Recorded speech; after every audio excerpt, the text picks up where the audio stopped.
ഇറാനെ ഞെട്ടിച്ചുകൊണ്ട് ഇറാന്റെ ഉന്നത സുരക്ഷാ മേധാവി അലി ലാരിജാനി കൊല്ലപ്പെട്ടു എന്ന അവകാശവാദവുമായി രംഗത്തെത്തിയിരിക്കുകയാണ് ഇസ്രായേൽ സൈന്യം.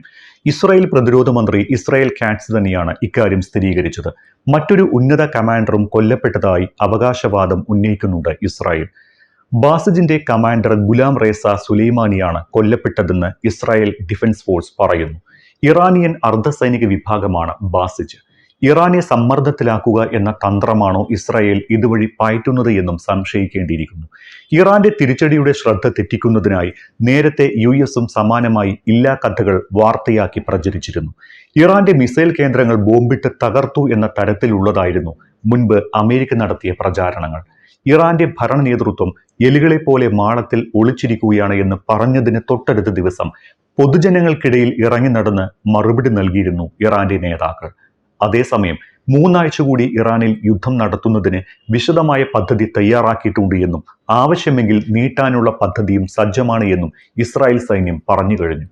ഇറാന്റെ ഉന്നത സൈനിക ഭരണ നേതൃത്വങ്ങളെ ലക്ഷ്യമിട്ട് ഇസ്രായേൽ ഡിഫൻസ് ഫോഴ്സ് അഥവാ IDF നടത്തിയ വ്യോമാക്രമണത്തിലാണ് സുരക്ഷാ മേധാവി അലി ലാരിജാനിയും കമാൻഡർ ഗുലാം റേസ സുലൈമാനിയും കൊല്ലപ്പെട്ടതായി പറയപ്പെടുന്നത്. ബാസിജിന്റെ ആസ്ഥാനങ്ങൾ US ഇസ്രായേൽ സംയുക്ത ആക്രമണത്തിലൂടെ തകർത്തിരുന്നു. ഇതേ തുടർന്ന് പുതുതായി നിർമ്മിച്ച താൽക്കാലിക ക്യാമ്പിലായിരുന്നു ബാസിജിന്റെ പ്രവർത്തനങ്ങൾ നടന്നിരുന്നത്. ഈ ക്യാമ്പിൽ വെച്ചാണ് സുലൈമാനിയെ കൊലപ്പെടുത്തിയത് എന്ന് ഇസ്രായേൽ അവകാശപ്പെടുന്നു. ഇദ്ദേഹത്തോടൊപ്പം ബാസിജിന്റെ ഡെപ്യൂട്ടി കമാൻഡറും മറ്റ് നിരവധി ഉന്നത ഉദ്യോഗസ്ഥരും കൊല്ലപ്പെട്ടതായി IDF അവകാശപ്പെടുന്നുണ്ട്. പക്ഷേ ഇറാൻ ഇക്കാര്യത്തിൽ ഔദ്യോഗികമായി പ്രതികരിച്ചിട്ടില്ല. ഇറാനിയൻ നേതാക്കൾക്ക് പുറമെ പലസ്തീനിയൻ ഇസ്ലാമിക് ജിഹാദ് നേതാവ് അക്രം അൽ അജോറിയെയും സംഘത്തെയും ലക്ഷ്യമാക്കിയും ഇസ്രായേൽ സൈന്യം ആക്രമണം നടത്തുന്നുണ്ട്. ഇത്തരമൊരു ആക്രമണത്തിൽ അൽ അജോറി കൊല്ലപ്പെട്ടതായി സൈന്യം വിശ്വസിക്കുന്നു. ഇത് സംബന്ധിച്ചും സ്ഥിരീകരണം ലഭിക്കുന്നില്ല. ഗാസയിൽ നിന്നും വെസ്റ്റ് ബാങ്കിൽ നിന്നും ഭീകരപ്രവർത്തനങ്ങളിൽ ഏർപ്പെട്ടിരുന്ന ഇവർ ടെഹ്റാനിലെ ഒരു സുരക്ഷിത കേന്ദ്രത്തിൽ ഒളിച്ചു കഴിയുമ്പോഴാണ് ആക്രമണം ഉണ്ടായത് എന്ന് ഇസ്രായേൽ സൈന്യം അവകാശപ്പെട്ടിട്ടുണ്ട്. ഇറാനിയൻ ഭരണകൂടത്തിലെ അതിശക്തനാണ് അലി ലാരിജാനി, ഇറാന്റെ സുരക്ഷാ ഉപദേഷ്ടാവ്. കൊല്ലപ്പെട്ട പരമോന്നത നേതാവ് അലി ഖമനേയുടെ വലങ്കൈ കൂടിയായിരുന്നു ലാരിജാനി. ഇദ്ദേഹത്തെ ലക്ഷ്യമിട്ടാണ് ടെഹ്റാനിൽ ഇസ്രായേൽ സൈന്യം രണ്ടാമത്തെ ആക്രമണം നടത്തിയത്. ഇറാന്റെ രാഷ്ട്രീയ സുരക്ഷാ തന്ത്രജ്ഞൻ കൂടിയായ ലാരിജാനിയുടെ മരണം ഇറാനെ വലിയ പ്രതിസന്ധിയിലാക്കും. ഖമനേയുടെ വധത്തിന് ശേഷം ഇറാന്റെ യുദ്ധങ്ങളിൽ തന്ത്രപ്രധാന നിലപാടുകളും നയങ്ങളും ആസൂത്രണം ചെയ്യുന്ന ലാരിജാനി ഇല്ലാതായാൽ ഇറാന്റെ യുദ്ധത്തിന് ഏകോപനം നഷ്ടമാകുമോ എന്ന ആശങ്കയും നിലനിൽക്കുന്നുണ്ട്. മാത്രമല്ല, റഷ്യ, ചൈന തുടങ്ങിയ വൻ ശക്തികളുമായും ലെബനൻ, യമൻ തുടങ്ങിയ രാജ്യങ്ങളുമായുമുള്ള ബന്ധങ്ങൾ ഏകോപിപ്പിക്കുന്നതും ലാരിജാനിയായിരുന്നു. അദ്ദേഹത്തിന്റെ അഭാവം അത്രത്തോളം ഇറാന് പ്രതിസന്ധി ഉണ്ടാക്കും. അമേരിക്കയുമായുള്ള വാക്പോരിൽ സ്ട്രൈറ്റ് ഓഫ് ഹോർമുസ് അടച്ചുപൂട്ടുമെന്ന അദ്ദേഹത്തിന്റെ മുന്നറിയിപ്പ് അടുത്തിടെ വലിയ വിവാദമുണ്ടാക്കിയതാണ്. ഇറാൻ പ്രത്യാക്രമണങ്ങളുടെ സൂത്രധാരൻ കൂടിയാണ് ലാരിജാനി. ഇറാനിൽ തിങ്കളാഴ്ച രാത്രി നടത്തിയ ആക്രമണത്തിൽ ലാരിജാനി കൊല്ലപ്പെട്ടുവെന്നാണ് ഇസ്രായേലിന്റെ അവകാശവാദം. പക്ഷേ ലാരിജാനി കൊല്ലപ്പെട്ടോ അതോ പരിക്കേൽക്കുക മാത്രമാണോ ഉണ്ടായത് എന്ന കാര്യത്തിൽ സ്ഥിരീകരണം വന്നിട്ടില്ല. ടൈംസ് ഓഫ് ഇസ്രായേൽ എന്ന മാധ്യമവും സ്ഥിരീകരണമില്ല എന്ന തരത്തിലാണ് വാർത്ത നൽകിയിട്ടുള്ളത്. ഈ പശ്ചാത്തലത്തിലാണ് ലാരിജാനി അയച്ചു എന്ന് പറയപ്പെടുന്ന ഒരു കുറിപ്പും ചർച്ചയാകുന്നത്. ചൊവ്വാഴ്ച സംസ്കാരം നടന്ന നാവികരുടെ രക്തസാക്ഷിത്വത്തിന് ആത്മീയവും തന്ത്രപരവുമായ പ്രാധാന്യമുണ്ട് എന്ന് കുറിച്ചുകൊണ്ടുള്ളതാണ് ലാരിജാനിയുടെ കയ്യെഴുത്ത് സന്ദേശം. ഈ രക്തസാക്ഷിത്വങ്ങൾ വരും വർഷങ്ങളിൽ ഇറാൻ സൈന്യത്തിന്റെ അടിത്തറ ശക്തമാക്കുമെന്നും ലാരിജാനി കുറിപ്പിൽ എഴുതിയിട്ടുണ്ട്. അതുകൊണ്ട് തന്നെ ലാരിജാനി കൊല്ലപ്പെട്ടു എന്ന് സ്ഥിരീകരിക്കാൻ സാധിച്ചിട്ടില്ലെങ്കിലും ലാരിജാനി ജീവനോടെ ഉണ്ട് എന്നതിന് നേരിട്ടുള്ള തെളിവുകളോ അദ്ദേഹത്തിന്റെ ശാരീരിക അവസ്ഥയെക്കുറിച്ചുള്ള ഔദ്യോഗിക പ്രസ്താവനകളോ ഇറാൻ ഇതുവരെ പുറത്തുവിട്ടിട്ടില്ല എന്നത് ഇത് സംബന്ധിച്ച ദുരൂഹത വർദ്ധിപ്പിക്കുന്നുണ്ട്. അതേസമയം ഇറാൻ യുദ്ധം 3 ആഴ്ച കൂടി നീണ്ടേക്കുമെന്ന് ഇസ്രായേൽ സൈന്യം സൂചന നൽകുന്നു. 3 ആഴ്ച കൂടി യുദ്ധം നടത്താനുള്ള പദ്ധതി തയ്യാറാക്കിയിട്ടുണ്ട് എന്നും വേണ്ടിവന്നാൽ 3 ആഴ്ചയിലും അധികകാലം ഇനിയും യുദ്ധം നീട്ടാനുള്ള പദ്ധതിയും സജ്ജമാണ് എന്നും ഇസ്രായേൽ സൈന്യം അവകാശപ്പെടുന്നു. ഇറാന്റെ ആയുധശേഷി ദുർബലമാക്കി ഭാവിയിൽ ഇസ്രായേലിനെ ഭീഷണിപ്പെടുത്താനുള്ള ശേഷി ഇല്ലാതാക്കുകയാണ് ലക്ഷ്യമെന്ന് ഇസ്രായേൽ സൈനിക വക്താവ് പറഞ്ഞു. ഇതിനുവേണ്ടിയാണ് ഇറാന്റെ ബാലിസ്റ്റിക് മിസൈലിന് വേണ്ട അടിസ്ഥാന സൗകര്യങ്ങൾ, ആണവ സംവിധാനങ്ങൾ, മറ്റ് സുരക്ഷാ സൗകര്യങ്ങൾ എന്നിവ ലക്ഷ്യമാക്കി ആക്രമണം നടത്തുന്നത്.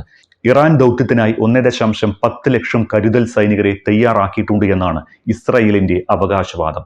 ഇറാനിലെ ആയിരക്കണക്കിന് കേന്ദ്രങ്ങൾ ഇനിയും തകർക്കാൻ ബാക്കിയുണ്ട് എന്ന് ഇസ്രായേൽ പറയുന്നു.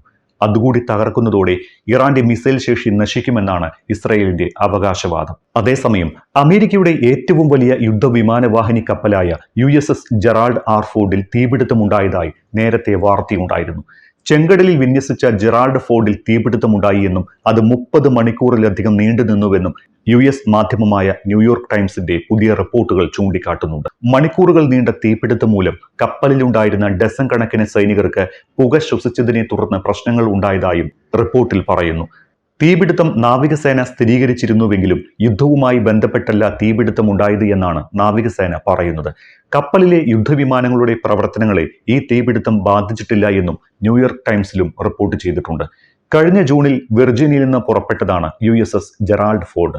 വിമാനവാഹിനി കപ്പൽ അറ്റ്ലാന്റിക് കടന്ന് മെഡിറ്ററേനിയനിലേക്കും വെനസ്വേലയിലെ പ്രവർത്തനങ്ങളെ പിന്തുണയ്ക്കാൻ വീണ്ടും അറ്റ്ലാന്റിക് കടന്ന് കരീബിയനിലേക്കും ഇപ്പോൾ വീണ്ടും പശ്ചിമേഷ്യയിലേക്കും എത്തിയിരിക്കുകയാണ്.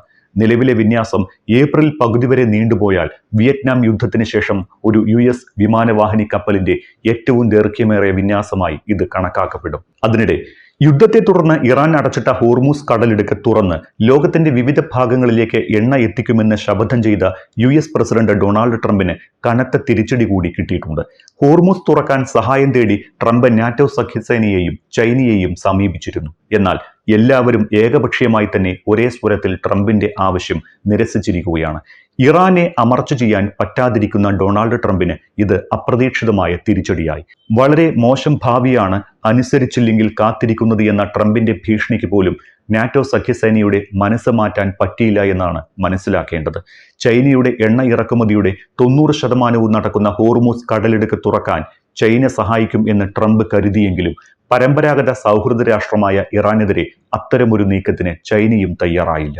മാത്രമല്ല, ചൈനയ്ക്കെതിരെ ട്രംപ് ഭരണകൂടം സെക്ഷൻ 301 പ്രകാരം അന്വേഷണം തുടങ്ങിയതും ഷീ ജിൻപിങ് ഭരണകൂടത്തെ ചൊടിപ്പിച്ചിട്ടുണ്ട് എന്നാണ് വിലയിരുത്തുന്നത്. അങ്ങനെ നോക്കുമ്പോൾ സൈനികമായി അമേരിക്കയ്ക്ക് ഇറാനിൽ നിന്ന് കിട്ടുന്ന തിരിച്ചടിക്ക് പുറമെയാണ് ഈ നയതന്ത്ര തിരിച്ചടി. ഇറാനെതിരെ യുദ്ധം തുടങ്ങി കുടുങ്ങിയ അമേരിക്കൻ പ്രസിഡന്റ് ഡൊണാൾഡ് ട്രംപ് നേരിട്ട അപ്രതീക്ഷിത പ്രതിസന്ധിയായിരുന്നു എണ്ണ പ്രതിസന്ധി. ഇറാൻ ഹോർമൂസ് കടലിടുക്ക് അടച്ചിട്ട് പ്രതികാരം ചെയ്യുമെന്ന് ഒരിക്കലും ട്രംപ് കരുതിയിരുന്നില്ല. പക്ഷേ ഹോർമൂസ് അടഞ്ഞുകിട്ടുന്നതോടെ ആഗോള എണ്ണ വിപണി തന്നെ പ്രതിസന്ധിയിലായി.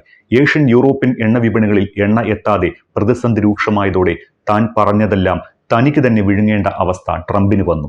റഷ്യൻ എണ്ണ വാങ്ങരുത് എന്ന എല്ലാ രാജ്യങ്ങളോടും ചട്ടം കെട്ടിയ ട്രംപ് തന്നെ റഷ്യൻ എണ്ണ വാങ്ങാമെന്ന് നിലപാട് തിരുത്തി പറഞ്ഞു. ഒടുവിൽ പ്രതിസന്ധിക്ക് പരിഹാരം കാണാൻ ഹോർമൂസ് കടലിടുക്ക് തുറക്കുകയല്ലാതെ മറ്റു മാർഗമില്ല എന്ന് മനസ്സിലാക്കിയ ട്രംപ് അതിനായി ലോകരാഷ്ട്രങ്ങളുടെ സഹായം തേടുകയായിരുന്നു.